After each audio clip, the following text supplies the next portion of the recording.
પપ્પા નથી ભાવતું. કેમ નથી ભાવતું? આમાં શું ખરાબી છે? દરરોજ આવું જ બનાવતા હોય, શાક ને રોટલા. બહારની વસ્તુ ખાવીશ તારે?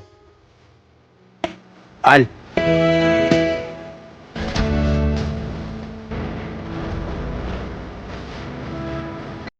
કેમ બેટા? પપ્પા નથી ભાવતું.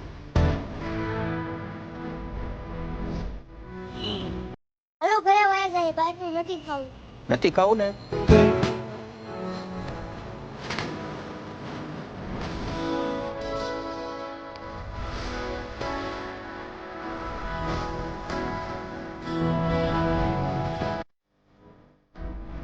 કેવું લાગે બેટા ખાવાનું? હવે આપણને જે ભગવાને ખાવાનું આપ્યું છે ને, એ બહુ સારું આપ્યું છે બેટા.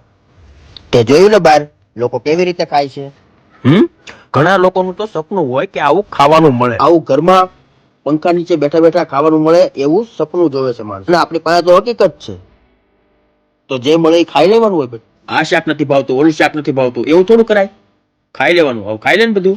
હવે હું આવું કોઈ દી નહીં કરું. જે બને આવશે ને ખાઈ હો લઈશ. બેટા.